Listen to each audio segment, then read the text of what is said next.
راه ما مقبولش انكم تهدوهم، واخا يكون واحد تهديد خفي، تهديد غير مباشر كذلك تا هو ما مقبولش، لان هذا الامر لا يليق بنا كمسؤولين في هذه المدينه هذه. وخصنا جميعا كساكنه وسلطات نحافظوا على السلم الاجتماعي داخل هذه المدينه وداخل هذا الوطن، لان لا احد يريد القلاقل، لا احد يريد شي حاجه اللي ما غتكونش في صالح ديال المواطنين. والدستور المغربي راه واضح، الدستور المغربي ديال 2011 واضح في هذا الامر، السكن لائق ديال جميع المواطنين ما يتحرم حتى شي واحد، وان جميع المواطنين خاصهم سكن لائق يرضوا به. وحنا كسكن البلاد عاقل، السكن اللائق ديالنا هو السكن في عين المكان. علاش؟ لان هذا ليس بدعا من القول وما جبناش من ريوسنا، هذا الامر سنى عليه الوزير السكنه في 2005 كريم غلاب، وسنى عليه السيد العامل، وسنى عليه السيد العطواني. وفي الدوره ديال الجماعه المحمديه ديال 2018 كاين محضر تيخول الناس البرادعه باعاده السكن في عين المكان، فنرجعوا للمحاضر.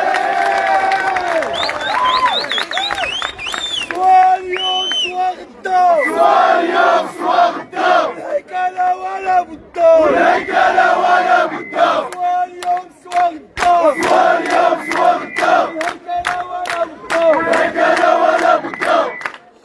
وهذا الخروج ديالنا لهنا هذا ماشي عن ثريات ولا استعراض العضلات، انما الخروج ديالنا باش نسمعوكم الصوت ديالنا واضح. والحمد لله الوسائل ديال التواصل الاجتماعي كلشي تيسجل بالمسموع وبالمرئي، والحمد لله ما بقات حتى شي حاجه تتخبى. وحنا راه ما تنديروش شي حاجه مخالفه للقانون، انما خرجنا باش نسكنوا سكن لائق. واحد الرساله للمسؤولين، السيد العامل، راه هذا الملف هذا راه طال بزاف، راه من 2011 خاصنا نسدوا هذا الملف هذا، وخصنا نحلوه بحلول مرضيه لجميع الاطراف سواء السلطات سواء الساكنه. هذا الملف راه عايب يطول 2024 ومازال تتقسيو في الناس المتزوجين في 2011 12 و13 و14 الى 2024. راه هادشي لا يعقل والله العظيم. هذا الكلام لو اننا نعرضوه في شي دول تحترم نفسها لا خجلت، وهذه الحكومه تستقل 2024 وترقصيو في الناس. الحكومات والمسؤولين اللي تحترموا النفوس ديالهم يخجلون لما يواجهوا المواطنين بهذا الاقصاء. هو الابناء ديالو كاين اللي بلغ 13 سنه، كاين اللي بلغ 14 سنه، ونقولوا لي انت مقصي لانك ما مزوجش في 2010 وقبل 2010. واش هذا الكلام هذا منطقي تبان لكم؟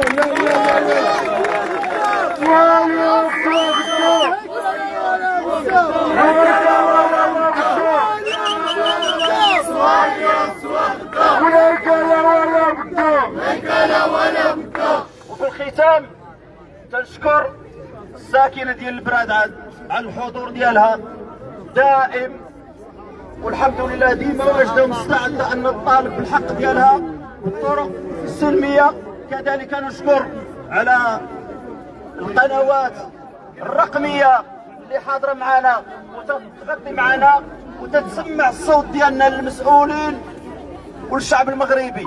فمن هنا نقولوا لهم الله يجازيكم بخير، ونقولوا الساكنه السلام عليكم ورحمه الله في محطه قادمه ان شاء الله تعالى.